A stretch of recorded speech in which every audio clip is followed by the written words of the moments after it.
kesepakatan kelas ini pertama selalu bersikap positif. Oke, dalam pembelajaran nanti kalian diharapkan senantiasa bersikap positif. Bersikap positif itu mungkin mendengarkan guru yang sedang menyampaikan materi, gitu ya. Tidak main hadir sendiri, contohnya, ya. Saling menghargai. Kalau ada teman lagi berpendapat, yang lain mendengar. Kemudian senantiasa menjadi diri sendiri. Oke, kita harus optimis, kita harus pede, percaya diri, ya. Ketika kita menyampaikan pendapat, ya itu kita harus bisa mempertahankan apa yang dia pendapat. Bukan mempertahankan, ya, artinya menyampaikan alasan-alasan dari pendapat kita. Kemudian saling menghargai. Oke, sama ini, ya. Fokus dan konsentrasi. Nah, ini nggak boleh kan? Duduk. Kalau kayaknya mau ngantuk, ya segera ambil air dulu. Atau sholat dulu. Oke, kemudian selalu bersikap positif, senang. Nih, penting ini Mas, ya. Menjalankan sesuatu apapun itu berawal dari sikap kita yang senang.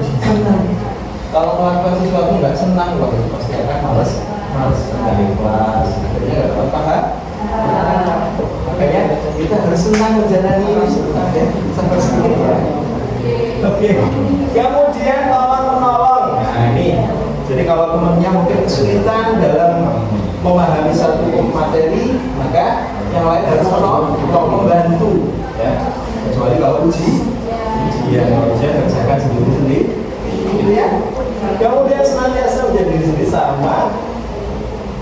Belajar apa ini? Belajar begini. Belajar kesini mata gini, ya. Nah, ini, ya. Jadi kalau lagi belajar nggak bisa jadi berdepan, Mas. Belajar ya harus fokus belajar. Nah, ini yang dari Mas Dika tadi, saling menghargai. Naik bis, nggak tahu apa yang maksud itu. Oh, tidak boleh saling menyambut sesama teman, gitu, ya. Tidak boleh saling menelpon. Ini kok sampai segitu, ya. Oke, terakhir berkomitmen dalam setiap tugas. Dikasih tugas harus segera diselesaikan. Sepakat, ya? Ini sudah kesepakatan kita bersama, maka harus kita laksanakan bersama-sama. Setuju? Setuju. Kita kasih aplaus.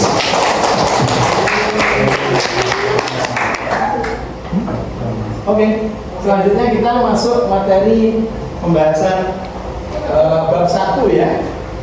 Di bab 1 ini anak sekalian, kita akan belajar tentang contoh-contoh kiamat. Ya. Maksudnya tanda-tanda kiamat, bukan contoh-contoh, tanda-tanda daripada kiamat. Kita tahu hari kiamat itu menjadi salah satu rukun iman yang berapa, Mas? Rukun iman dalam Islam ada berapa? 5 atau 6? Ya, iman pada Allah, iman kepada kitab, iman kepada malaikat, kemudian kepada hari akhir atau hari kiamat, terakhir iman pada qada. Kita akan mempelajari tentang hari kiamat. Hari kiamat itu apa sih, Mbak Sandy? Iman hari kiamat itu apa? Hari akhir dari kehidupan seluruh makhluk hidup. Hari apa lagi, Mbak Amelia?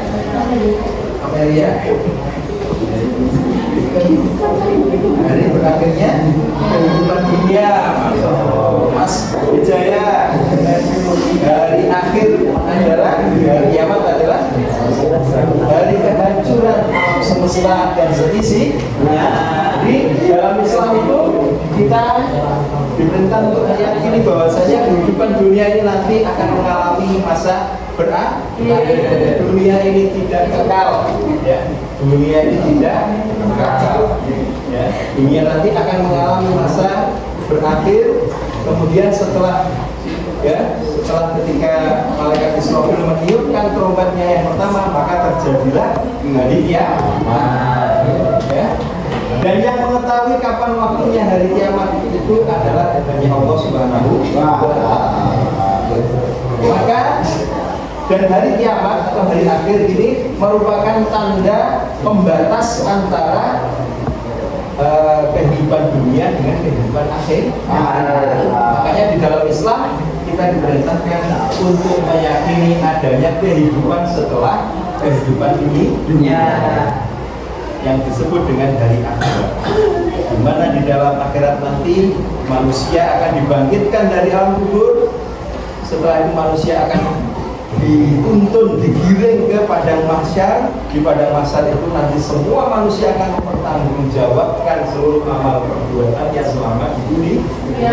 Yang baik akan dibalas dengan kebaikan, yang buruk akan dibalas dengan keburukan, meskipun sekecil biji sawi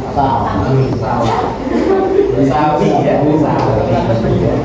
Jadi jangan khawatir, nanti yang berbuat kejelekan di dunia akan dibalas dengan setimpal, yang berbuat kebaikan pun akan diberikan pahala di akhirat.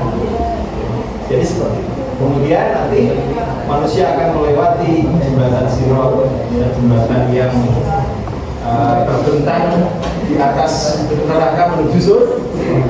Jadi kita nanti akan melewati jembatan itu, Mas.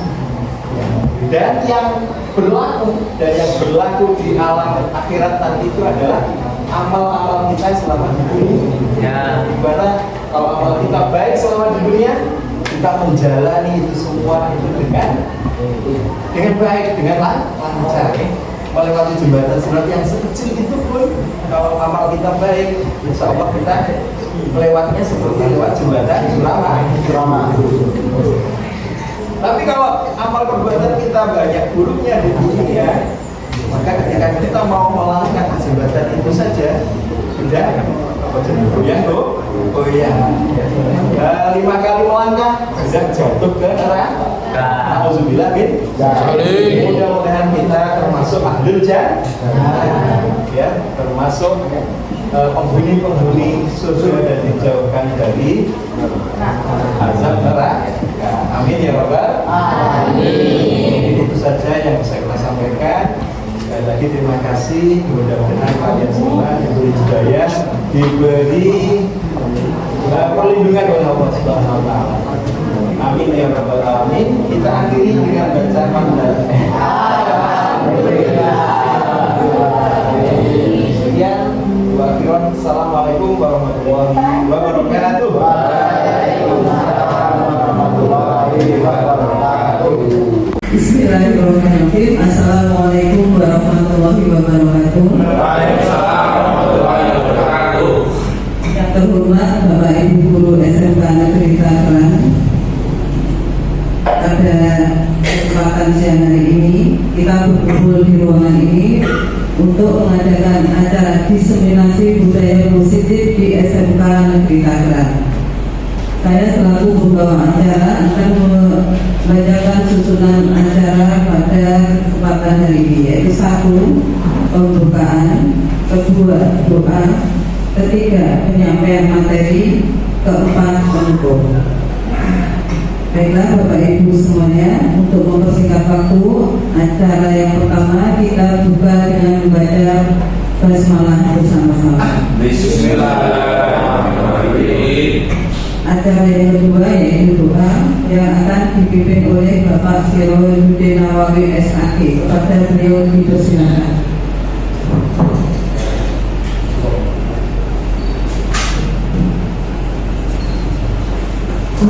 Bismillahirrahmanirrahim. Assalamualaikum warahmatullahi wabarakatuh. Waalaikumsalam warahmatullahi wabarakatuh.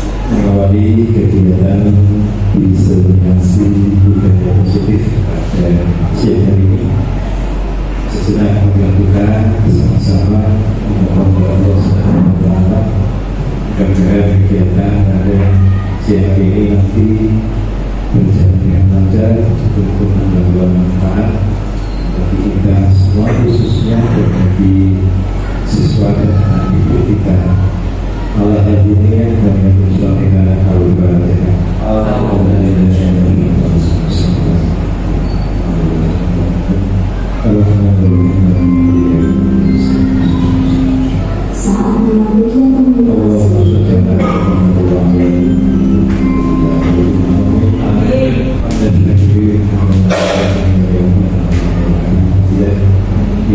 الحمد كما ينبغي لجلال وجهك. اللهم يسر لنا امورنا واغفر لنا المغفرة تقضي جميع حاجتنا وحاجتنا وسلامنا ربنا ظلمنا انفسنا وان لم تغفر لنا وترحمنا ربنا هب لنا من ازواجنا وذريتنا قرة اعين ربنا آتنا في الدنيا حسنة وفي الآخرة حسنة وقنا عذاب النار سبحان ربك رب العزة عما يصفون والحمد لله رب العالمين. Assalamualaikum warahmatullahi wabarakatuh.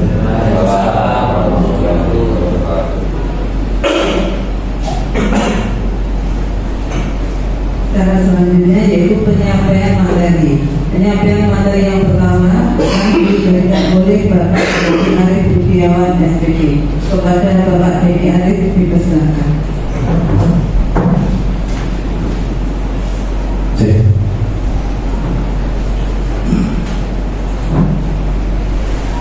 Oke, baik. Assalamualaikum warahmatullahi wabarakatuh. Bagaimana kabar Bapak Ibu sekalian?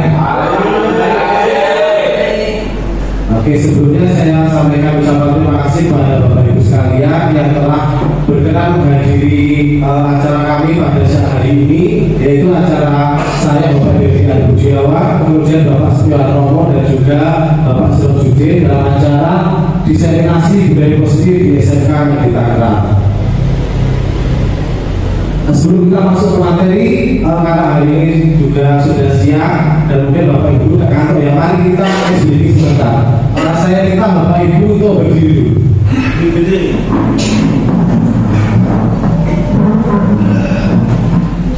Oke, saya panggil ya. Jadi nanti ketika saya mengucapkan selamat pagi, maka tepuk 1 kali. Kemudian saya mengucapkan selamat siang, tepuk 2 kali. Saya ucapkan selamat sore, tepuk 3 kali. Begitu saya ucapkan selamat malam, tidak boleh ada yang bertepuk. Siap. Saya dipahami Bapak Ibu? Ya. Oke, baik, kita mulai.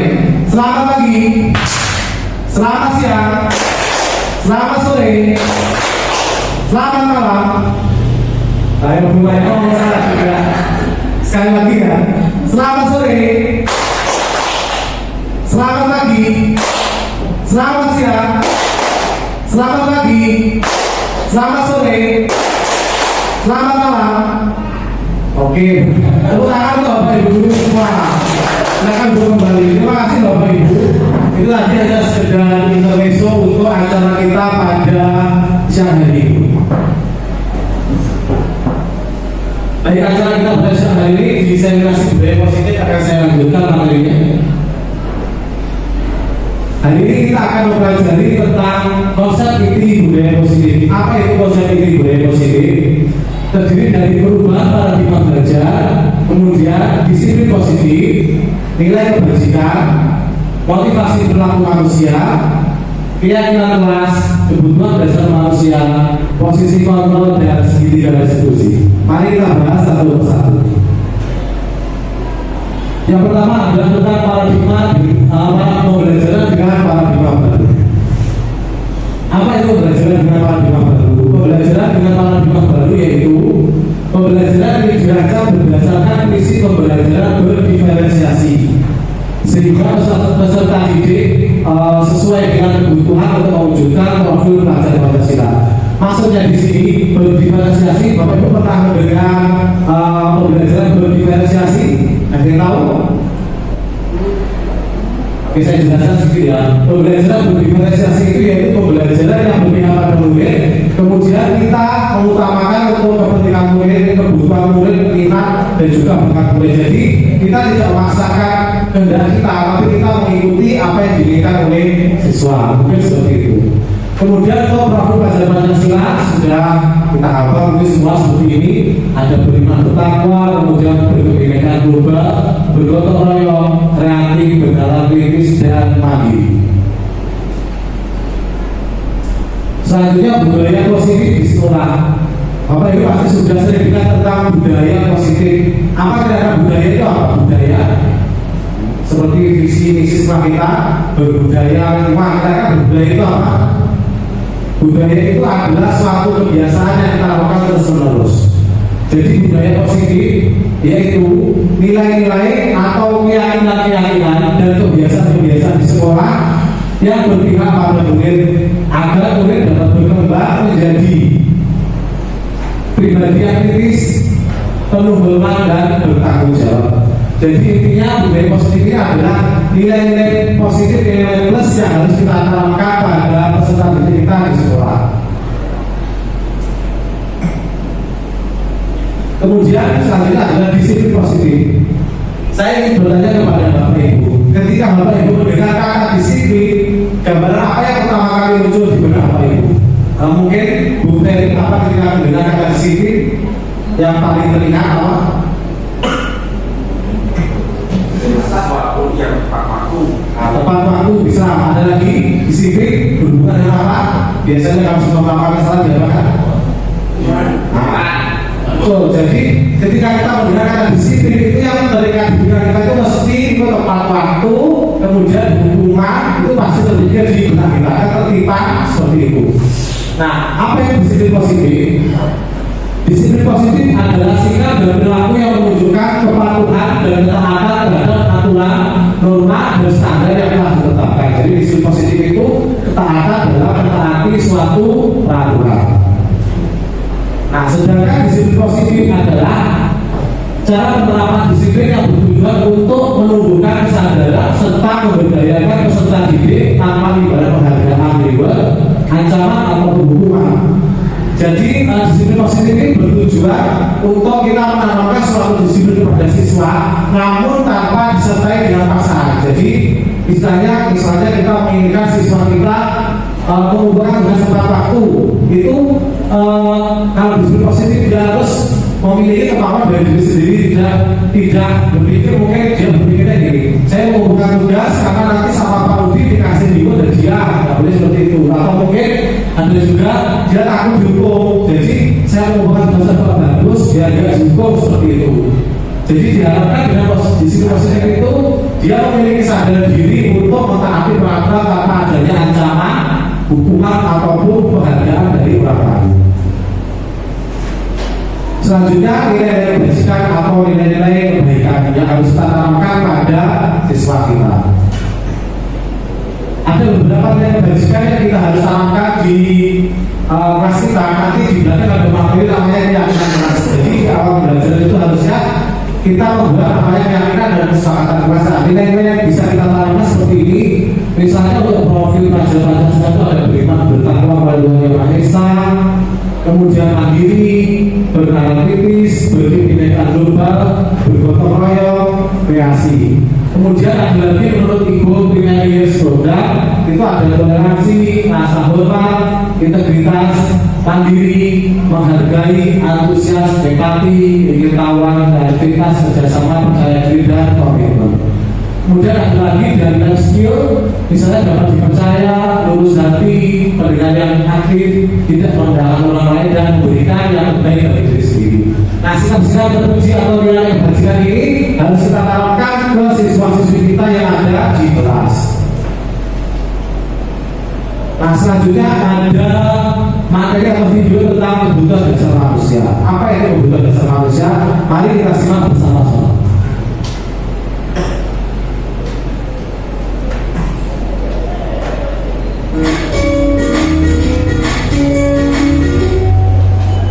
Salam dan bahagia Ibu dan Bapak guru hebat. Untuk membangun budaya sekolah yang positif dengan lingkungan yang aman dan mendukung murid untuk menjadi pribadi yang berdaya, seimbang, dan bahagia, salah satu upaya yang dapat dilakukan oleh guru adalah memahami kebutuhan dasar yang mendasari perilaku murid. Pada video kali ini, kita akan membahas tentang 5 kebutuhan dasar manusia.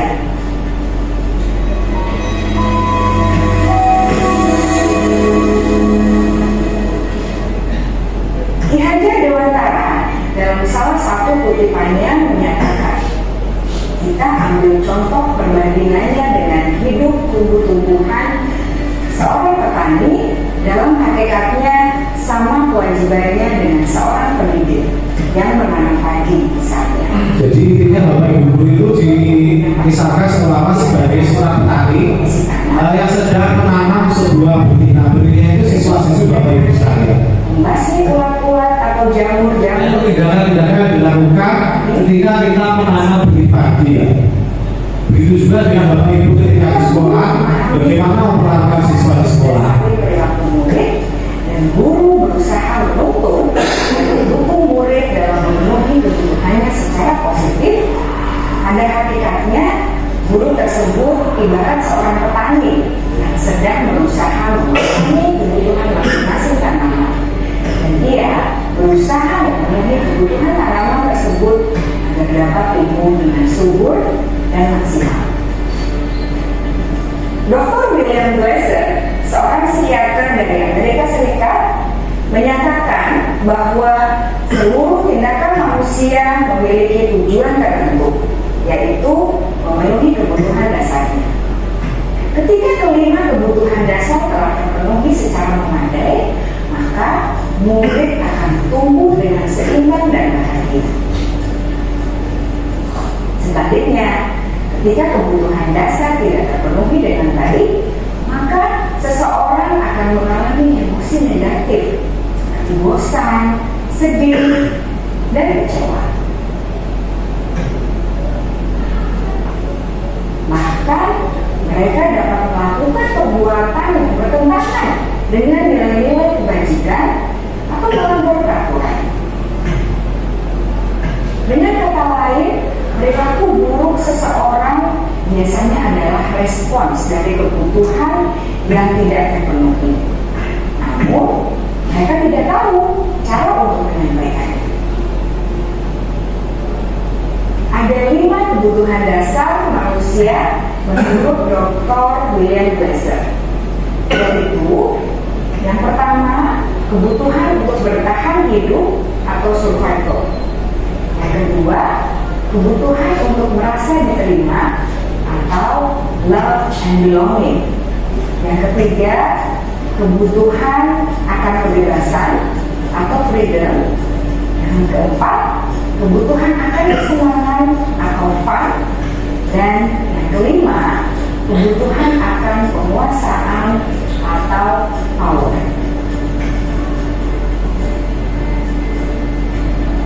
Kebutuhan dasar yang pertama adalah kebutuhan yang bersifat fisiologis untuk bertahan hidup atau survival. Misalnya, kesehatan, rumah, dan makanan. Kebutuhan biologis sebagai bagian dari proses reproduksi, termasuk kebutuhan untuk tetap bertahan hidup. Kebutuhan untuk merasa aman juga termasuk dalam kebutuhan ini.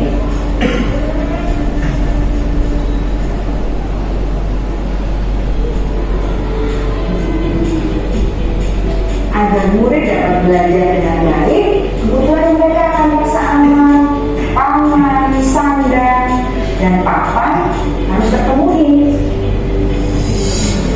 Bagaimana mungkin mereka dapat belajar dengan baik bila mereka datang ke sekolah dan perut yang lapar atau bila rumah mereka kebanjiran?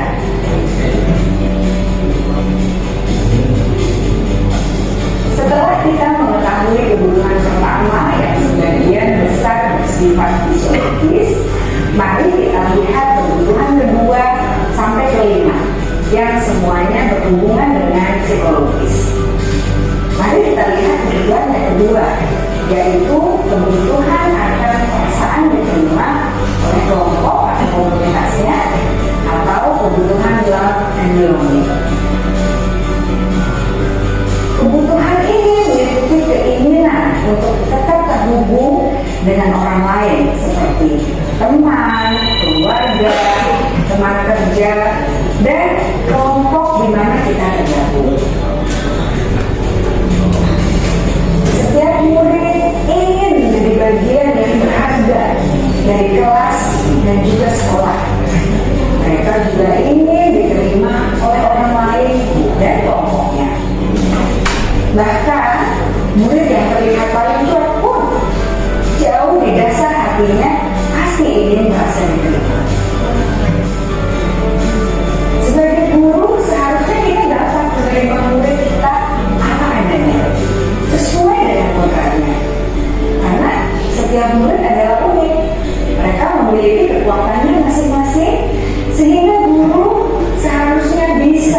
menciptakan kesempatan untuk murid berkolaborasi dan memiliki ikatan emosi satu sama lain. Murid-murid yang memiliki kebutuhan yang besar untuk merasa diterima, biasanya mereka belajar karena suka pada gurunya, dan mereka juga suka bekerja dalam kelompok. Kebutuhan yang ketiga adalah kebutuhan akan kebebasan atau kebutuhan membuat pilihan. Murid harus diberi kesempatan untuk membuat pilihan dan bertanggung jawab atas pilihan yang mereka telah ambil. Memberi mereka kebebasan bukan berarti membiarkan mereka melakukan apa saja yang mereka mau, melainkan lebih memberi mereka kesempatan untuk membuat pilihan, menyuarakan pendapat mereka dengan percaya diri, dan memberi mereka kesempatan untuk mencoba hal-hal yang baru. Pembelajaran dengan metode yang beragam dan menarik juga akan memenuhi kebutuhan murid tentang kebebasan ini. Pembelajaran berdiferensiasi di mana guru menyediakan beberapa jenis tugas yang bisa dipilih oleh murid sesuai dengan mereka, sangat baik untuk mengembangkan murid menjadi lebih mandiri dan memiliki motivasi internal. Karena kebutuhan akan kebebasan pada dasarnya adalah kebutuhan untuk mandiri, memiliki otonomi, memiliki pilihan, dan mampu mengendalikan arah hidupnya sendiri.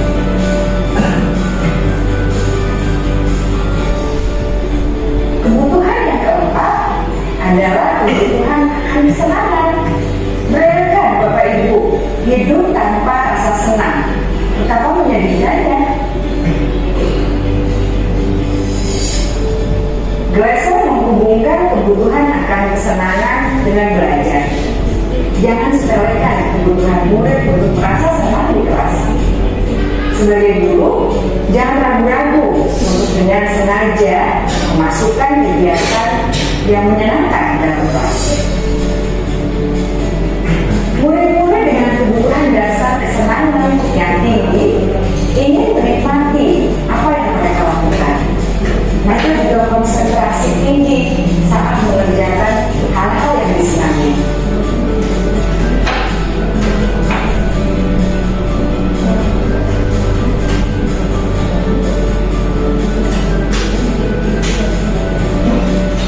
Kebutuhan yang kelima adalah kebutuhan akan penguasaan. Setiap murid memiliki kebutuhan untuk merasa kompeten, menjadi terampil, diakui pencapaian dan keterampilannya, didengarkan, bisa membuat dampak dan pengaruh, dan memiliki rasa identitas. Mereka sebaiknya diberi kesempatan untuk membuat keputusan tentang hal-hal yang penting dalam hidupnya dan tidak merasa dikontrol oleh sistem sekolah. Pada murid yang telah menginjak usia remaja, seringkali mereka merasa tidak memegang kendali atas kehidupannya sendiri, karena guru kerap kali berpengaruh dalam mengambil keputusan. Murid-murid yang memiliki kebutuhan dasar akan penguasaan yang tinggi biasanya selalu ingin menjadi pemimpin.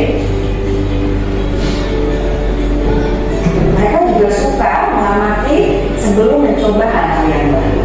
Mereka juga perfeksionis dan merasa kecewa bila melakukan kesalahan.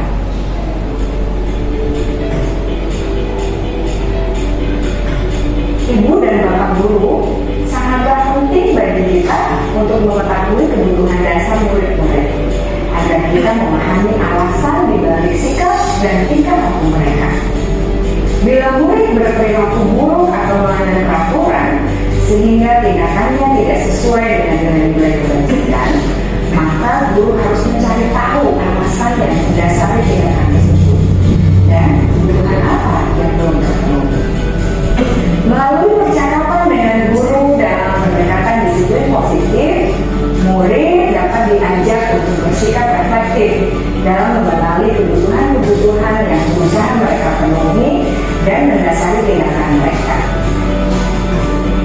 guru mengabaikan perilaku buruk murid, maka perilaku tersebut akan berpengaruh pada suasana kelas yang kurang kondusif dan akan berpengaruh pada tujuan dari pendidikan itu sendiri.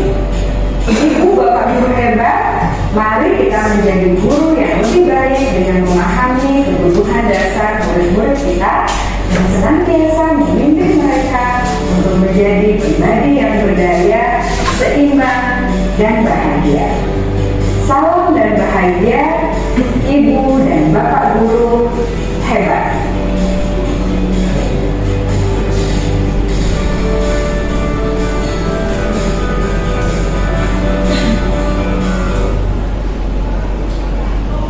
Berikutnya lanjutkan berlatih tentang kebutuhan dasar manusia. Dari yang kita lihat tadi, ada beberapa kebutuhan dasar manusia, Bapak Ibu. 5, pas sekali ya. Apa saja tadi? Nah, kemampuan untuk bertahan hidup atau survival. Kemudian kasih sayang atau bisa diterima. Kemudian apa lagi? Penguasaan atau freedom, kemudian kebebasan atau freedom, kemudian ada kesenangan, fun, dan penguasaan tadi. Nah, mungkin itu tadi materi yang saya sampaikan hari ini. Mungkin dari Bapak Ibu ada yang ditanyakan? Ya, Ibu Ferry silakan.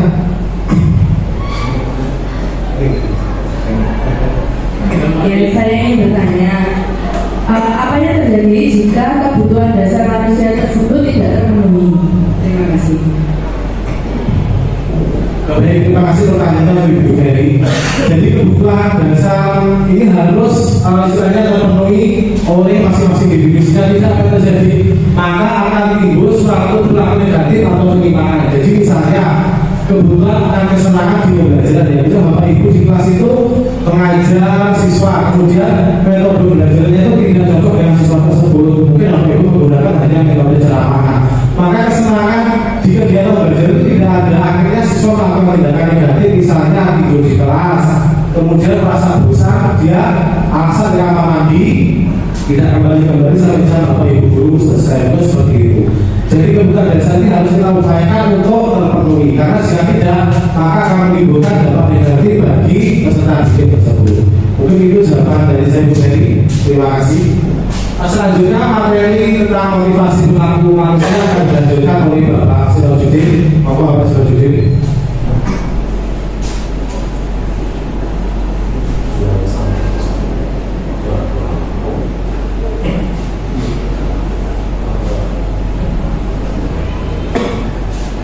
Baik, Bapak Ibu, mohon izin untuk di sini. Saya ingin melanjutkan apa yang disampaikan oleh pemateri pertama, yaitu Bapak Abedi Alif yang tadi sudah menjelaskan tentang berbagai hal yang terkait dengan kebutuhan dasar manusia. Nah, pada kesempatan ini saya akan menyampaikan terkait dengan motivasi perilaku manusia. Ini menyambung dari apa yang disampaikan tadi, di mana pembelajaran paradigma baru, pembelajaran baru itu semua bertumbuh kepada siswa. Jadi tadi dikatakan bahwasanya guru itu diibaratkan seperti petani. Jadi tugas dan fungsi dari petani itu adalah mempersiapkan bibit yang unggul, kemudian dilanjutkan dengan mempersiapkan tanahnya agar supaya bagus seperti apa. Dilanjutkan juga nanti bagaimana cara merakutnya dan lain sebagainya, memupuknya. Maka tidak ada lain dan bukan, pertama yang harus kita kuasai adalah bagaimana menguasai tentang diri seorang anak, ya. Tadi sudah disampaikan bagaimana anak itu memiliki kebutuhan dasar. Maka yang kedua ini kita akan jelaskan terkait dengan motivasi perilaku manusia dalam dunia. Nah, di sini motivasi yang dilakukan atau perilaku yang mendasari, motivasi yang mendasari anak melakukan sesuatu hal itu ada dua. Pertama, motivasi ekstrinsik, motivasi yang muncul dari luar. Ya. Di antaranya yang pertama, anak itu melakukan sesuatu dalam rangka untuk menghindari ketidaknyamanan atau hukuman. Kemudian di antaranya contoh mungkin anak tersebut berusaha untuk sampai di sekolah jam 6.55. Ini tujuannya agar supaya tidak terlambat atau tidak mendapatkan hukuman dari Pak Solahuddin karena terkenal gila. Dan apa adanya? Jadi itu yang pertama. Kemudian motivasi ekstrinsi yang kedua, anak tersebut melakukan sesuatu itu karena ingin mendapatkan imbalan atau penghargaan dari orang lain. Ya. Dia kerja belajar pelan-pelan, ya, belajar sungguh-sungguh, mengerjakan PR dan sebagainya. Tujuannya agar dapat nilai yang baik dari guru, agar supaya diunggulkan oleh guru, agar supaya mendapatkan pengakuan dari guru dan sebagainya. Itu motivasi ekstrinsik. Kemudian yang kedua ada motivasi intrinsik, ya, motivasi yang muncul dari dalam diri anak, ya, penuh dari kesadaran anak sendiri, yaitu untuk menjadi orang yang mereka inginkan dan menghargai diri sendiri dengan nilai-nilai yang mereka percaya. Jadi anak tersebut, ya, dia tidak menginginkan, tidak semata-mata untuk menginginkan agar supaya dia tidak terlepas dari hukuman, atau mungkin dia tidak ingin semata-mata mendapat nilai baik dan sebagainya. Tapi lebih dari itu, niatnya adalah dalam rangka untuk memperbaiki diri dia sendiri, ya, dengan nilai-nilai yang mereka percaya. Saya kalau apa namanya taat pada aturan, saya akan menjadi pribadi yang baik. Kalau saya mengerjakan PR tepat waktu, maka saya akan menjadi pribadi yang disiplin dan sebagainya. Tuh, ya. Jadi tujuan akhir, tujuan dari pendidikan paradigma baru ini, kita berharapnya itu anak tersebut melakukan suatu hal, suatu aktivitas, suatu perintah dan sebagainya itu bukan untuk yang motivasi ekstrinsik itu semua, tapi lebih untuk memunculkan kesadaran dirinya sendiri, ya. Dari motivasi intrinsik itu dia muncul dengan kesadaran sehingga tanpa diperintah oleh guru dia akan menjalankan, sehingga dia melakukan sesuatu bukan takut karena hukuman, ya. Melakukan sesuatu bukan karena ingin dapat kebahagiaan. Kira-kira seperti itu. Next, motivasi perilaku manusia. Kemudian Nicholson dalam Restructuring School Discipline menyatakan ada 3 motivasi perilaku manusia, ya. Saya jelaskan tadi, ya, menghindari ketidaknyamanan atau hukuman, kemudian mendapatkan imbalan atau penghargaan, dan yang ketiga menjadi orang yang diinginkan dan menghargai diri sendiri. Jadi intinya anak itu dibiarkan untuk tumbuh kembang sendiri dengan kita mempersiapkan, memediasi, memupuk dengan cara yang baik, ya, dengan menghantarkan menjadi hantaran yang baik, ya, sesuai dengan nilai-nilai yang ini, menjadi orang yang sesuai dengan nilai-nilai tersebut. Ya, next. Oke, itu tadi yang pertama, ya. Kemudian selanjutnya ada materi selanjutnya, yaitu terkait dengan posisi kontrol. Ini kaitannya dengan paradigma pembelajaran paradigma itu, Bapak Ibu. Jadi kita di dalam proses studi kasus, ya. Jadi menyelesaikan suatu masalah dalam sistem pendidikan baru itu diharapkan nanti tetap mengikuti daripada kebutuhan, harus mengetahui daripada kebutuhan murid. Karena semua bertumbuh pada murid. Lebih detailnya mari kita saksikan. 5 posisi kontrol, sorry, ya.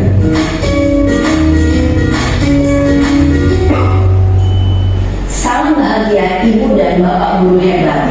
Dalam penerapan disiplin positif restitusi, salah satu program yang dikembangkan adalah 5 posisi kontrol.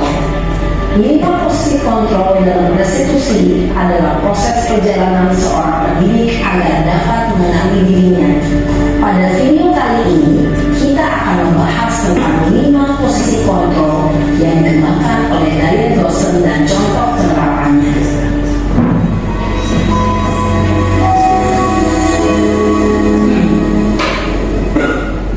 Lima posisi kontrol itu adalah: 1.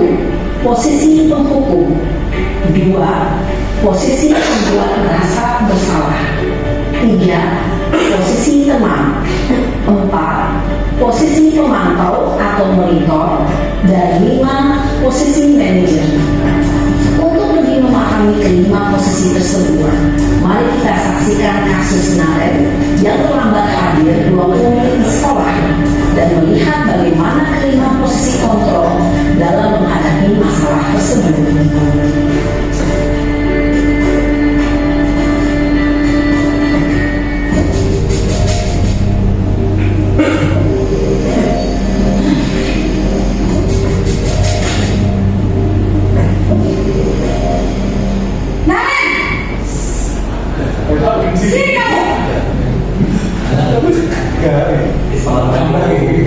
Selalu terlambat. Kamu deh, pasti terlambat. Maaf Bu, saya Apa? Apa coba? Alasan kamu apa lagi? Kapan sih kamu tidak terlambat? Malas sekali ya kamu jadi anak. saya Dasar pemalas. Gak kapok-kapok sih kamu.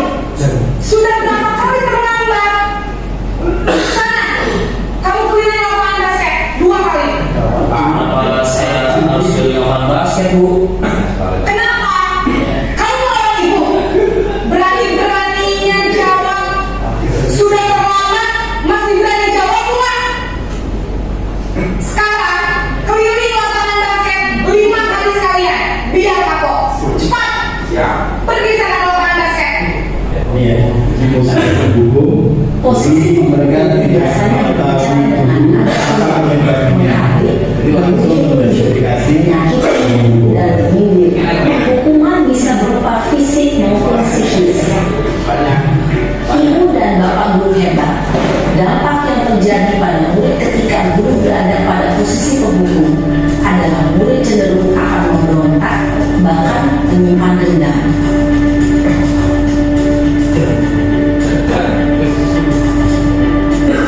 Kedua, posisi membuat rasa bersalah.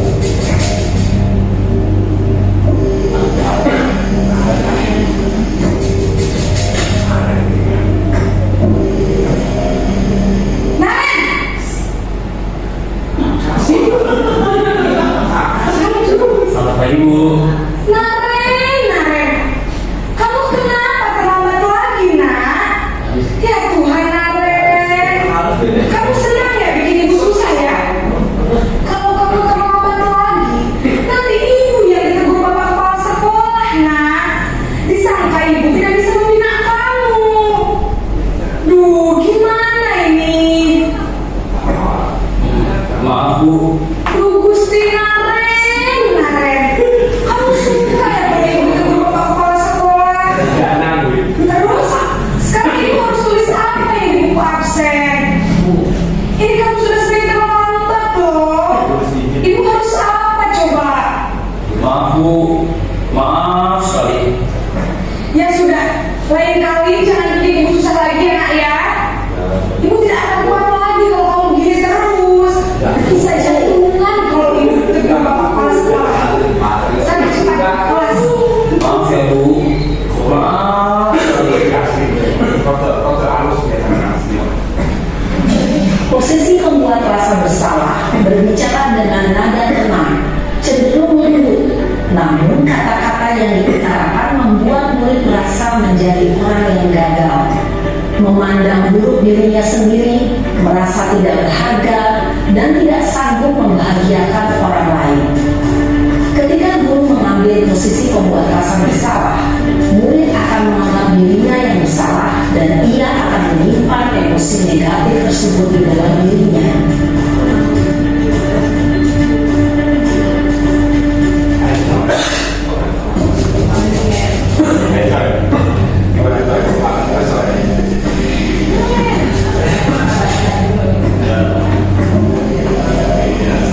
Naren,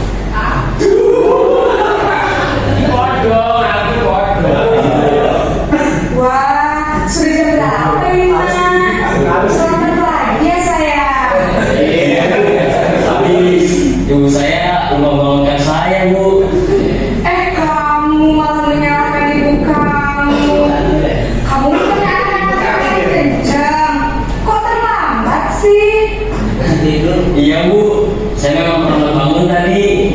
Jadi biarpun saya lari kencang, tetap gak kencang Bu. Ya sudah sangat, nanti lain kali larinya lebih kenceng lagi ya. Biar gak terlambat lagi. Bikin seperti ibu. Demi ibu. Bisa? Gak bisa lah Bu. Ya sudah sana masuk kelas.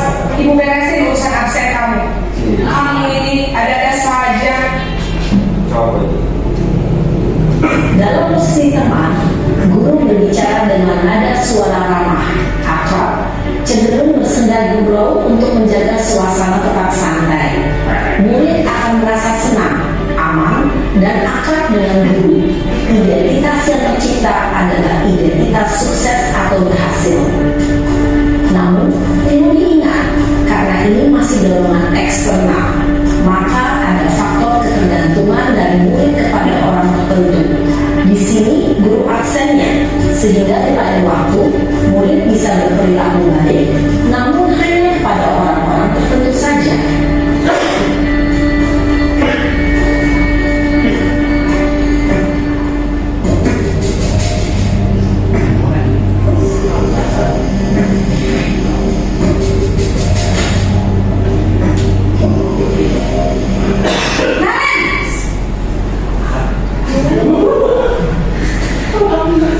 Selamat pagi Bu. Naren, apa peraturan sekolah kita tentang jam berapa kita harus masuk sekolah, Nak? Kita harus di sekolah jam 7 Bu. Iya betul, sekarang sudah jam 7.20. Naren sudah tahu konsekuensinya jika terlambat hadir. Paham Bu. Saya harus tinggal kelas pas jam istirahat selama 20 menit. Iya benar, konsekuensinya demikian. Jadi nanti jam 9.30 pas istirahat, kamu harus tinggal di kelas, kerjakan tugas tambahan untuk ketertinggalan kamu, ya? Baik Bu. Posisi pemantau mengandalkan penghitungan atau data untuk mengontrol murid. Guru mengarahkan murid berdasarkan peraturan dan konsekuensi. Seorang pemantau menunjukkan bahasa tubuh dan ekspresi wajah yang datar dan cenderung formal.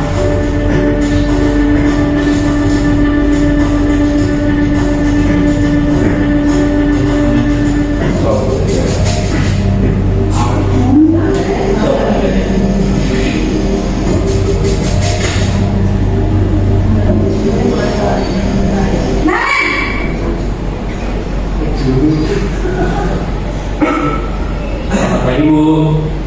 Selamat pagi Naren. Maaf Bu, saya terlambat. Iya, sekolah masuknya jam 7, sekarang sudah jam 7.20. Jadi sekarang bagaimana ini Naren? Maaf Bu, saya lupa alarm saya semalam. Baiklah, menurut kamu, keyakinan sekolah yang mana yang perlu kamu tingkatkan? Menghargai diri sendiri dan orang lain mungkin ya Bu. Setuju. Jadi, apakah Naren meyakini dengan satu kehormatan tersebut? Ya Bu, saya meyakinnya. Apakah Naren bersedia memperbaiki masalah keterlambatan ini? Bersedia Bu. Bagaimana kamu memperbaiki masalah keterlambatan ini? Saya akan coba untuk tidak lupa menyetel alarm saya Bu. Baik, kalau Naren lupa menyetel alarm di rumah, ada orang yang kira-kira bisa bantu mengingatkan tidak? Ada Bu. Kata saya, Kak Emma. Ada lagi selain Kak Emma? Selain Kak Emma, ada ibu saya. Baik, jadi yang mengingatkan Naren adalah Kak Emma dan ibu kamu ya? Kira-kira akan mulai set alarm kapan nih Naren? Setelah pulang sekolah, akan segera saya lakukan. Baik, jadi Naren akan setel alarm untuk bangun besok pagi dan akan diingatkan oleh kakak dan bunda Naren ya. Ada lagi yang mungkin perlu dilakukan Naren agar tidak terlambat bangun lagi. Tidak ada Bu. Baik Naren, terima kasih untuk kerjasama kamu. Sekarang kamu perlu kembali ke kelas untuk belajar. Baik Bu, terima kasih. Posisi manajer adalah posisi kontrol yang disarankan untuk membimbing murid memiliki sikap disiplin yang positif, yaitu murid yang mandiri, bertanggung jawab, dan dapat memecahkan masalah. Tujuan dari posisi ini adalah refleksi atas tindakannya, guru akan dengan terus memberikan pertanyaan-pertanyaan bermakna sehingga membuat murid dapat belajar dari kesalahannya dan mencari sebuah solusi untuk menyelesaikannya. Ibu dan Bapak guru hebat, setelah mengamati adegan kelima posisi kontrol tadi, kira-kira posisi mana yang paling ideal? Posisi mana yang dapat menunjang motivasi intrinsik murid? Ya, tentu posisi manajer. Posisi ini memang posisi ideal dan ini dituju setiap pendidik. Pada posisi inilah, guru dapat menerapkan disiplin positif yang berpihak pada murid, yang memerdekakan murid. Perjalanan seorang pendidik tentunya tidak mudah untuk sampai pada posisi seorang manajer.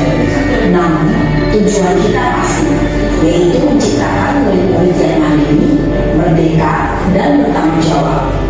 Semoga penggambaran 5 posisi kontrol yang telah diperlihatkan ini dapat menjadi ajang refleksi bagi kita semua, agar dapat terus mengasah dan menerapkan disiplin positif yang memerdekakan murid.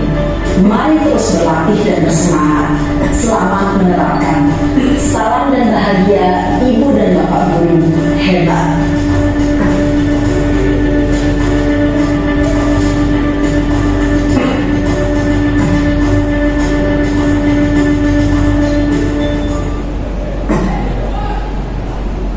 Oke, terima kasih. Itu tadi Bapak Ibu video yang cukup panjang.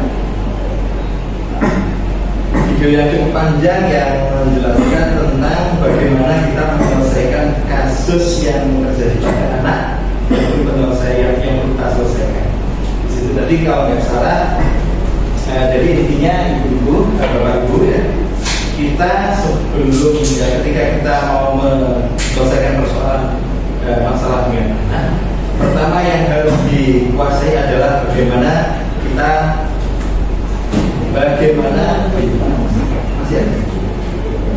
bagaimana kita belajar untuk mengontrol diri kita ya. Sejauh mana diri kita ini bisa menguasai yang digambarkan dari 5 model tadi. Jadi mungkin kita dari gambaran 5 tadi bisa ini ya, mengidentifikasi kira-kira kita ini selama ini dalam posisi yang apa. Ya, Pak Solahuddin mungkin dia posisinya apa? Penghukum, apa sudah ketika menghukum anak itu menggunakan sebagai teman, atau mungkin suka menyalahkan, memojokkan untuk merasa bersalah, ya. Atau mungkin yang tadi apa Bapak Ibu? Jadi pemantau ya, pemantau. Jadi pemantau itu artinya dia kembalikan dengan aturan-aturan, kemudian di feedbackkan ke anak tersebut. Ya, kemudian yang kelima tadi apa Bapak Ibu? Manajer. Jadi di paradigma baru pembelajaran di dalam hal untuk untuk menyelesaikan anak-anak khususnya terkait dengan disiplin positif tadi, biasanya kasus kita kan terlambat dan sebagainya. Nah itu untuk menghukum itu diharapkan, untuk menyelesaikan masalah itu diharapkan tidak langsung menjustifikasi tanpa mau tahu apa alasannya kok terlambat. Jadi harapannya ditanya dulu, karena memang kembali lagi kita ini sebagai petani nggak bisa kemudian merusak tanaman kita, ya. Tapi harus memupuk dengan pelan-pelan, penuh kasih sayang, ya, berkaitan seperti itu, ya. Oke, sekali lagi Bapak Ibu masih ingat 5 posisi kontrol. Pertama sebagai penghukum, kedua sebagai merasa bersalah, kemudian yang ketiga sebagai teman, kemudian yang keempat sebagai pemantau, yang kelima sebagai yang diharapkan dari 5 model ini sebenarnya kita inginkan agar supaya kesadaran itu muncul dari dalam diri anak itu. Kita gunakan pakai pola manajer itu ya kan. Kemudian tadi ada keyakinan kelas ya, nanti akan disampaikan di akhir ya. Jadi sebelum kita menghukum pakai sistem manajer tadi itu, pola manajer tadi, harapannya sebelum di kelas itu sudah ada kesepakatan nilai kebajikan yang harus diterapkan di kelas, sehingga ketika kita menghukum, anak itu sudah kita kembalikan ke keyakinan-keyakinan yang sudah disepakati di dosa. Mungkin itu. Nah itu tadi ya, hukum itu kira-kira mungkin itu yang perlu bisa kami sampaikan terkait dengan 5 motivasi dan juga 5 kontrol ya, bagaimana kita menyelesaikan masalah dengan anak. Barangkali dari apa yang saya sampaikan tadi ada yang mau ditanyakan, kami persilahkan Bapak Ibu. Oh iya, monggo Bapak Bagus, persilahkan. Terima kasih atas waktunya. Tadi sudah disampaikan terkait dengan bagaimana posisi kontrol. Yang paling ideal tadi yang disampaikan adalah posisi manajemen.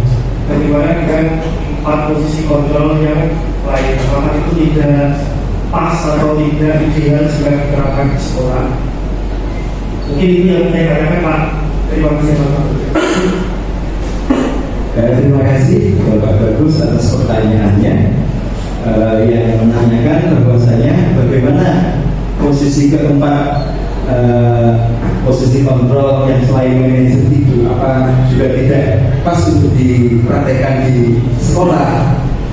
Kalau menurut hemat saya ini tidak harus ya Bapak. Jadi manajer, posisi manajer itu harapannya kita berharap kita gunakan seperti itu karena apa? Dengan menggunakan posisi manajer itu harapannya kesadaran itu nanti akan bisa muncul dari anak didik itu sendiri dengan mengetahui permasalahannya dan lain sebagainya. Kemudian kita jelaskan tentang keyakinan yang sudah disepakati di kelasnya dan sebagainya, maka secara tidak langsung dia nanti akan menyadari kalau dirinya salah dan berusaha untuk mengerti. Jadi tidak bisa juga model penghukum tetap bisa dilakukan teman pembuat rasa bersalah itu tergantung kondisi anaknya ya. Jadi jangan sampai kemudian kita pakai sistem penghukum anak yang suka pendendam, ini bahaya. Jadi anaknya suka pendendam, kita main hukum-hukuman aja. Jadi anak-anak sekarang ya, anak sekarang itu teknik dan sebagainya itu sangat tinggi, sehingga nanti bisa terjadi hal-hal yang tidak diinginkan. Sebagai teman itu juga baik merangkul, tapi tetap dalam posisi batas-batasnya. Saya kira itu. Jadi semua dari 5 posisi kontrol ini bisa dicapai semua, tapi yang memunculkan kesadaran dalam itu yang menggunakan pola manajemen. Mungkin itu Bapak Bagus. Ya. Bapak Ibu sekalian, mungkin ini yang bisa kami sampaikan. Sekali lagi, mudah-mudahan materi yang kita sampaikan ini nanti bisa dicerna, bisa diaplikasikan dalam keseharian kita di dalam mendidik anak. Terima kasih. Selanjutnya akan disampaikan oleh pemateri yang ketiga, yaitu Bapak Sugioharto Wakil dan terima kasih Ustaz. Selamat siang, assalamualaikum warahmatullahi wabarakatuh. Semangat bagi Bapak Ibu tadi sudah disampaikan di awal kita itu bergantian untuk menyampaikan materi. Kemudian sekarang kita mengejar ke keyakinan kelas. Jadi kami biasanya kalau memulai pembelajaran di awal tahun pelajaran, kita membuat keyakinan kelas dengan siswa. Jadi apa nanti yang diterapkan di sana. Jadi seperangkat nilai-nilai prinsip dan harapan yang diatur bersama oleh guru dan siswa dalam kelas. Ini keyakinan kelas. Jadi keyakinan kelas itu memang harus disepakati bersama. Jadi keyakinan kelas dengan kesepakatan kelas itu hampir bisa. Dan pembentukan keyakinan kelas. Jadi ini bersifat abstrak. Jadi berikutnya yaitu berupa pernyataan universal. Kemudian yang berikutnya lagi juga dalam pernyataan positif sedikit saja agar mudah diingat. Jadi kegiatan kelas ini nanti dibentuk oleh siswa, semua siswa itu nanti menuliskan di papan tulis, jadi sesuai dengan keinginannya masing-masing, biar nanti itu bisa menjadi pedoman kelas itu. Kemudian sesuai dengan kondisi kelas dan sekolah sehingga mudah diterapkan. Jadi kegiatan kelas ini juga hal yang baik, jadi yang tidak baik tidak perlu dicantumkan. Kemudian semua warga sekolah atau warga kelas dilibatkan saat pembukaan kegiatan kelas. Jadi misalkan ini biasanya berunsur yang baik. Contohnya misalkan wajib melaksanakan sholat berjamaah.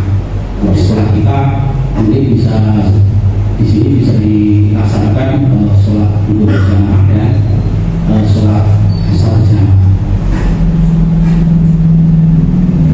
Kemudian contoh kegiatan kelas.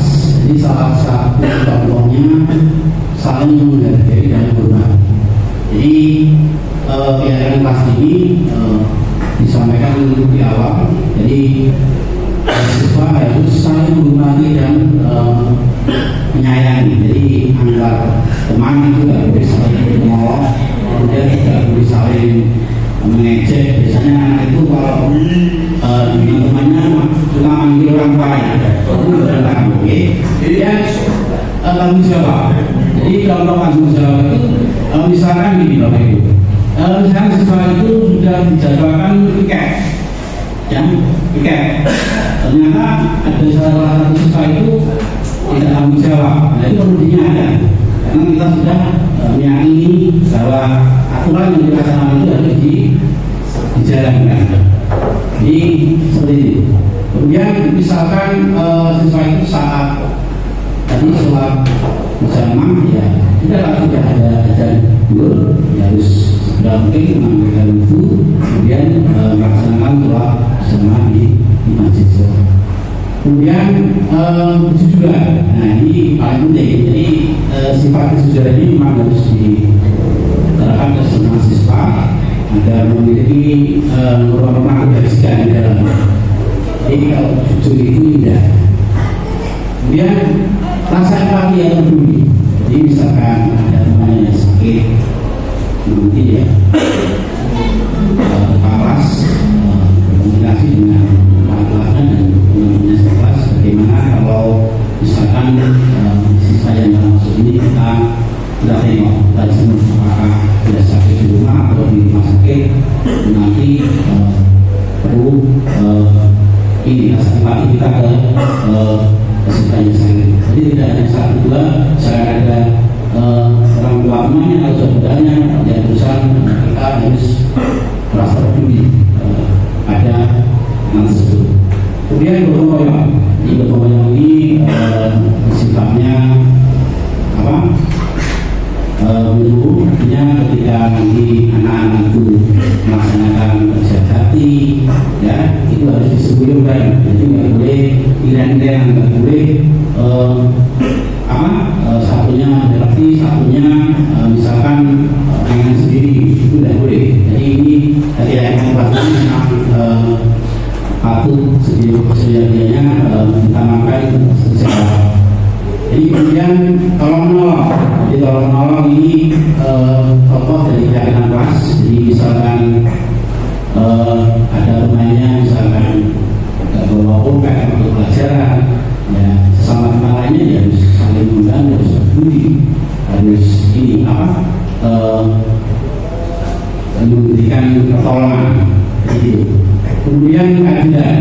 Jadi contoh kegiatan kelas yang lain yaitu keadilan. Jadi kita misalkan di kelas itu ya harus adil dengan semua siswa.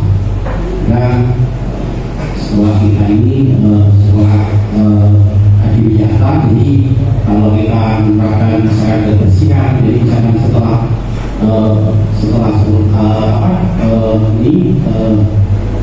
pembelajaran, jadi semua kelas harus bersih. Kita nggak kecuali, misalkan ada kotoran yang disediakan di laci atau di mana, memang harus dibersihkan. Jadi tidak boleh ada kotoran ditinggal di kelas. Jadi ini yang sering mengingatkan. Kemudian kesadaran diri. Jadi kesadaran diri ini memang sangat dibutuhkan oleh masing-masing individu siswa. Jadi namanya ini tanggung jawab juga. Jadi harus ada misalkan di kelas itu ada iuran untuk misalkan tiap minggu itu ada iuran untuk kesamaan, karena harus kontribusi di dalamnya. Kemudian hubungan lingkungan, tadi berhubungan dengan lingkungan sekitar. Ini misalkan ada kotoran yang sekiranya tidak patut untuk dibayar, ya nanti kita harus mengingatkan orang secara lingkungan itu dari pribadinya masing-masing. Kemudian kendali, jadi ini kaitannya dengan rendah, jadi nggak boleh sombong ya. Jadi dari contoh yang kedua ini salah satunya yaitu kendali. Jadi ini ditanamkan ke siswa rendah ini, jadi nggak boleh tinggi hati dan sombong. Oke. Kemudian semangat belajar. Jadi berikutnya dari semangat belajar itu ditanamkan dari keyakinan keras. Jadi ini juga betul sadar. Jadi kalau sudah ditanamkan keyakinan keras seperti ini, berarti masing-masing siswa harus memahami, harus ikut menjaga ya, harus menjaga aturan yang dilaksanakan terus. Yang berikutnya contoh pembentukan keyakinan keras. Itu contoh pembentukan kelas ketika kita pertama kali mengawali pembelajaran namanya pembelajaran baru ya. Jadi ini contoh pembentukan keyakinan kelas. Jadi ini melibatkan semua siswa yang ada di kelas.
Baik, demikian Bapak Ibu, contoh-contoh dengan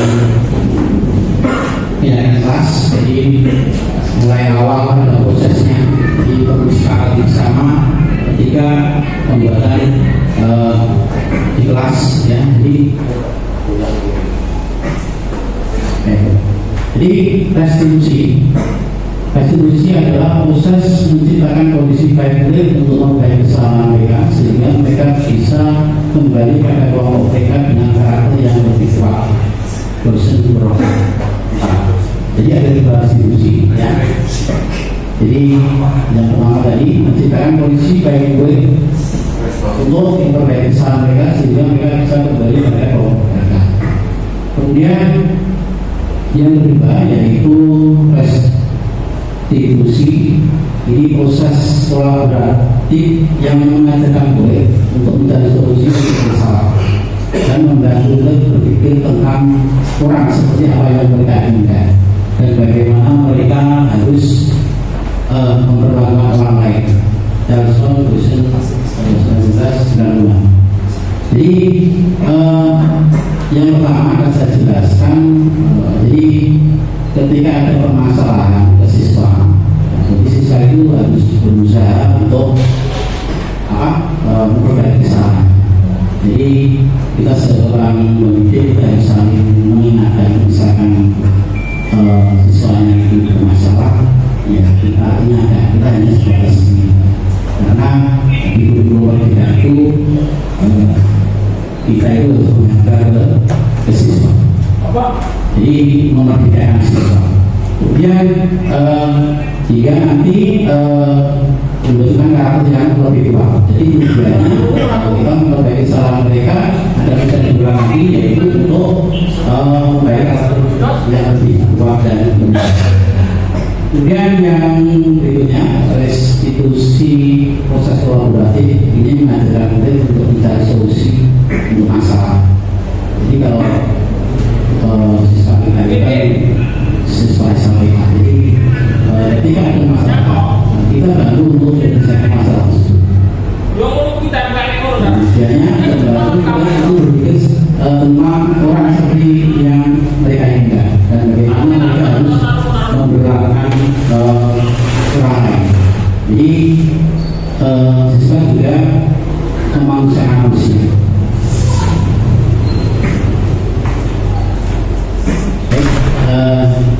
Bapak Ibu, kita saksikan dulu ketika eksekusi. Mohon Bapak Ibu untuk menyaksikan pakai ini penerapan sebuah eksekusi. Tidak seperti kemarin saya sudah dibagi di catatan kemarin mas. Malah di catatan mas.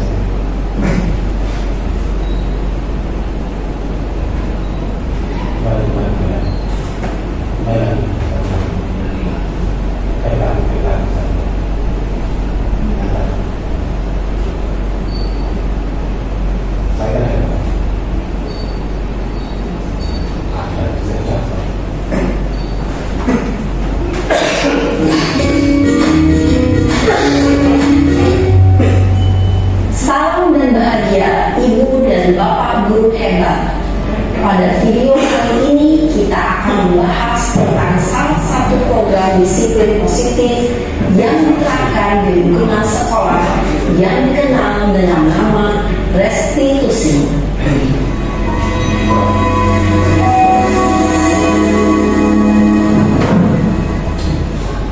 Restitusi dikembangkan oleh pakar pendidikan Diane Gosson berlandaskan pada teori kontrol Dr. William Blaser. Segitiga restitusi adalah suatu proses dialog yang dijalankan oleh guru atau orang tua agar dapat menghasilkan murid yang mandiri dan bertanggung jawab. Pada saat guru di posisi manajer, aspek yang dikembangkan pada murid adalah motivasi intrinsik, sehingga penanaman nilai-nilai kebajikan dapat tumbuh dan berkembang menjadi suatu kebiasaan positif yang akhirnya membentuk karakter murid. Proses dialog ini terdiri dari 3 langkah yang digambarkan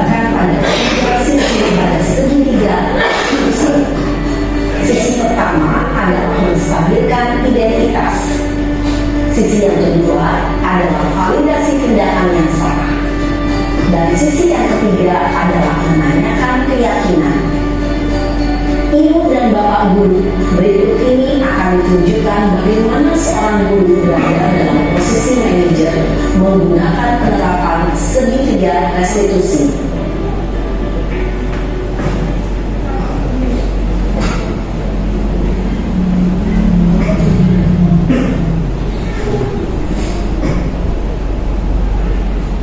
Siang saya. Siap Pak. Sudah lama nggak ketemu saya? Kenapa hari ini di sini? Kesel Pak, kesel banget. Masa aku dikatain tukang fitnah Pak? Ya aku marah lah. Aku balik katain mereka di depan kelas. Kesel banget. Oh begitu. Ya pasti kamu marah dan kesal. Bapak juga akan marah apabila ada yang menuduh Bapak seperti itu. Kemudian pada saat itu kamu mau melakukan apa? Ya saya langsung ngatain mereka lah Pak. Kesel banget. Saya bentak-bentak dia di depan teman-teman lain. Oh begitu. Pasti kamu melakukan seperti itu karena suatu alasan tertentu kan? Iyalah, masa saya diam saja Pak? Ya saya bela diri lah. Masa saya dituduh tukang fitnah? Ya wajar lah. Mempertahankan harga diri itu sesuatu yang penting buat kamu. Untung kamu tidak bergegabah lagi, hanya membentak-bentak. Iya Pak. Untung saya masih bersabar dan hanya membentak saja. Sudah gemes padahal saya pasti bela diri lah. Ya pasti ya. Tapi kamu memilih untuk tetap bertahan dan bersabar. Kamu memilih untuk tidak berbuat lebih parah lagi kan? Iya. Nah, sekarang coba kita lihat lagi tindakan kamu yang bentak-bentak mereka di kelas. Tindakan kamu itu kira-kira sesuai dengan keyakinan kelas atau prinsip kamu tidak? Enggak lah Pak. Capek Pak jadi pemarah. Jadi keyakinan atau prinsip mana yang kurang sesuai dengan keinginan kamu? Ya, saya sebenarnya sangat menghargai orang lain. Mungkin saat itu saya menjadi emosi, jadi tidak menunjukkan sikap itu. Kamu meyakini tidak menghargai orang lain itu penting buat kamu? Yakinlah Pak. Iya, setuju. Kita harus saling menghargai. Namun ada juga keyakinan yang kita sepakati yang perlu kita jalankan apabila kita sedang marah kan? Ya, saya bisa lebih proaktif, mulai dengan diri sendiri. Saya bisa jadi lebih bersabar, mengambil waktu jeda untuk berpikir mau apa selanjutnya. Kira-kira kamu bersedia memperbaiki masalah ini tidak? Bersedia Pak. Kalau kamu memperbaiki masalah ini, kamu akan menjadi orang seperti apa? Saya akan menjadi orang yang bertanggung jawab kali ya Pak. Dan senantiasa proaktif. Iya, menurut kamu bagaimana rasanya menjadi orang seperti itu? Ya nyaman lah, bangga bisa bersabar dan bertahan diri Pak. Baiklah kalau begitu. Kita pikirkan bagaimana memperbaiki masalah ini.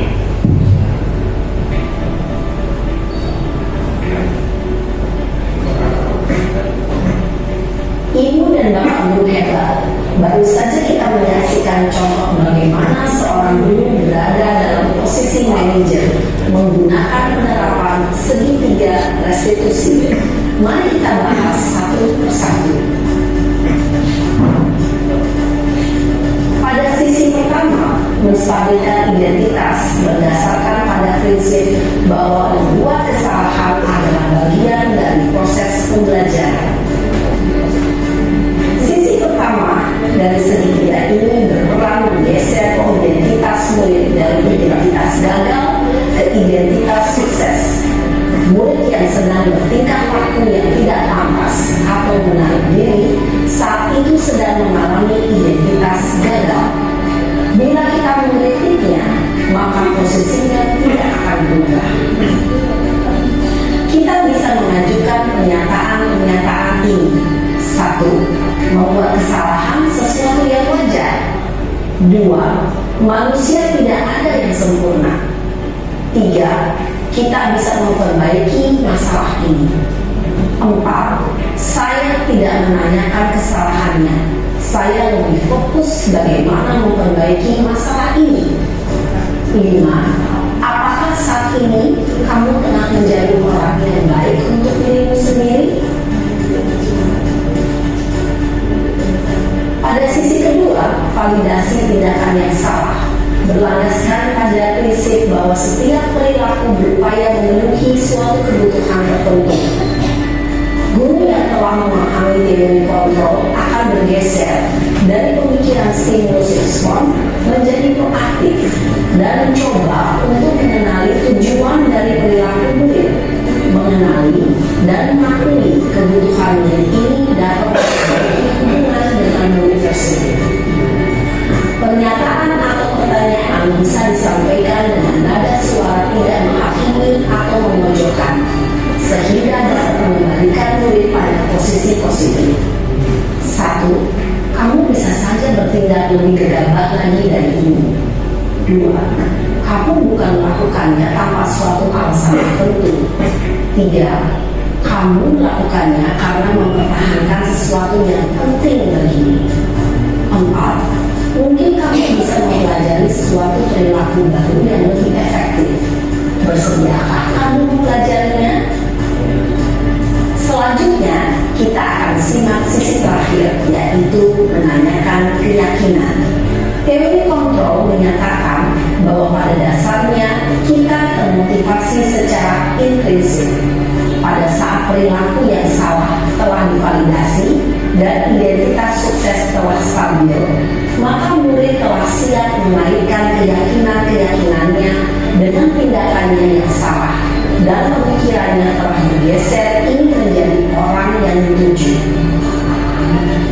Pertanyaan-pertanyaan ini dapat menaikkan keyakinan-keyakinan yang dianut murid. 1. Sebagai keluarga atau kelas, apa yang kita yakini?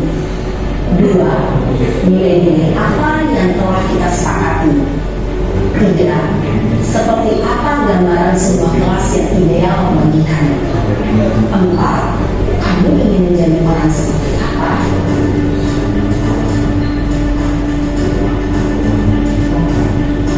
Dalam menerapkan segitiga restitusi, perlu diperhatikan beberapa hal, yaitu 1. Perilaku yang salah perlu dikaitkan dengan nilai-nilai atau keyakinan-keyakinan yang telah disepakati atau dituju.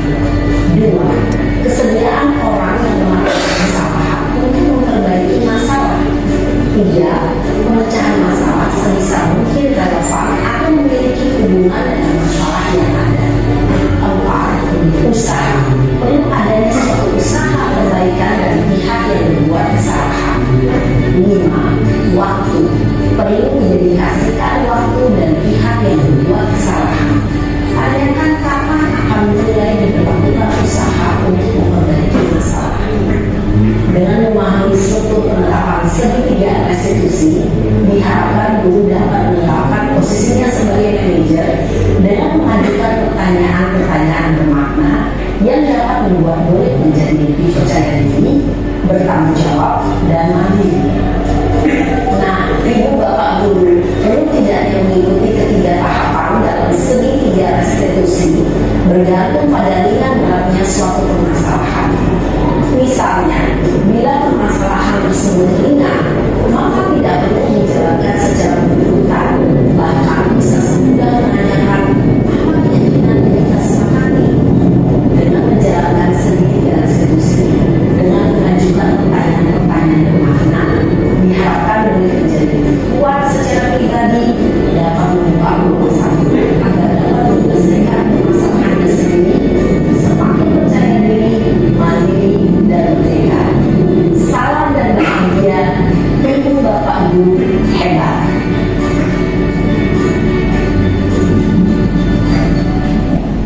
Baik Bapak Ibu, tadi ya video diskusi, kemudian bisa diambil kesimpulannya. Jadi ini ada masalah, itu kita tidak selalu mengakinya. Jadi kita bicarakan baik-baik dengan yang bersangkutan, kemudian bagaimana nanti penyelesaiannya. Kemudian mungkin dari video tayangan tadi dari Bapak Ibu mungkin ada yang disampaikan pertanyaan, mungkin silakan. Sebelum tanya maaf Pak Nil mau kasih omongan namanya ini Pak. Jadi kalau kita sekarang ini Pak Nil mau kasih omongan saya pilih tanya Pak.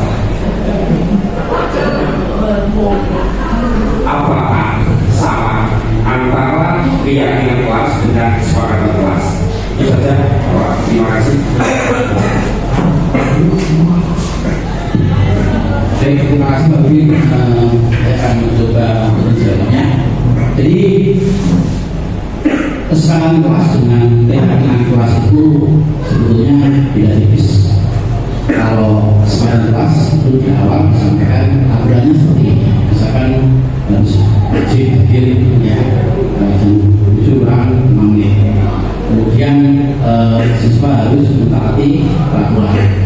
Ya, kemudian berikutnya misalkan siswa yang lambat nanti ada konsekuensinya misalkan.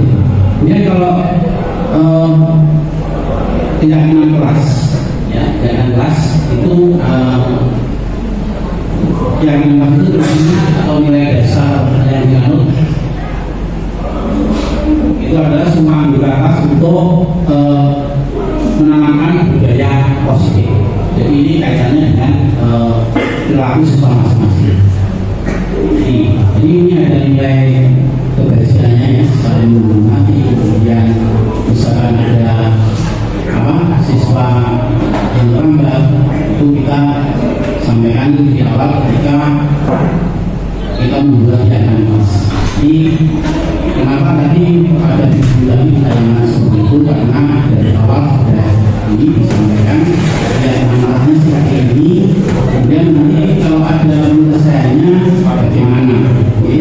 Terus kemudian jadi hanya ada tipis sebetulnya. Ya.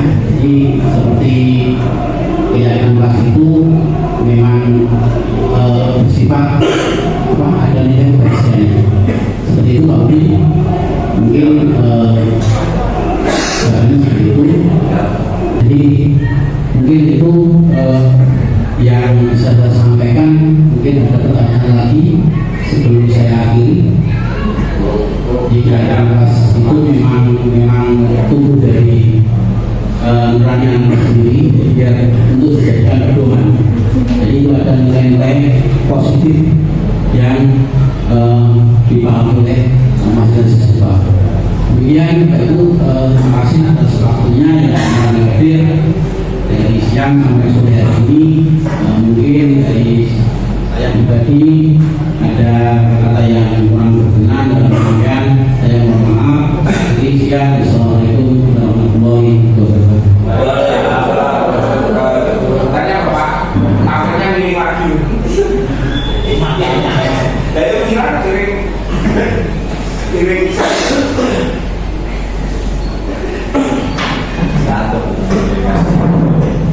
Demikianlah Bapak Ibu guru kita semuanya, materi yang telah disampaikan oleh Bapak materi kita yang hebat. Mudah-mudahan akan bermanfaat bagi kita semua, khususnya kita sebagai insan-insan pelaku pendidikan. Memasuki acara yang terakhir yaitu penutup, marilah acara pada siang hari ini kita tutup dengan membaca hamdalah bersama-sama. Saya sebagai pembawa acara ada kurang lebihnya mohon maaf. Bila taufik wal hidayah. Wassalamualaikum warahmatullahi wabarakatuh. Tepuk tangan Bapak Ibu untuk Baik Bapak Ibu, sekali lagi kami perwakilan dari CGP Angkatan 11, yaitu saya Bapak Deden Budiawan, Bapak Setelah Romo dan juga Pak Sojujil mengucapkan terima kasih sebesar-besarnya karena Bapak Ibu telah meluangkan waktunya hadir di tempat ini untuk berbagi ilmu bersama, sharing ilmu bersama. Semoga ilmu yang kami sampaikan ini bisa bermanfaat bagi kita semua, bisa kita terapkan di kelas dan juga di sekolah ini, sehingga murid kita bisa menjadi insan yang terampil, cerdas dan berbudaya lingkungan. Sekian dari kami, terima kasih. Wassalamualaikum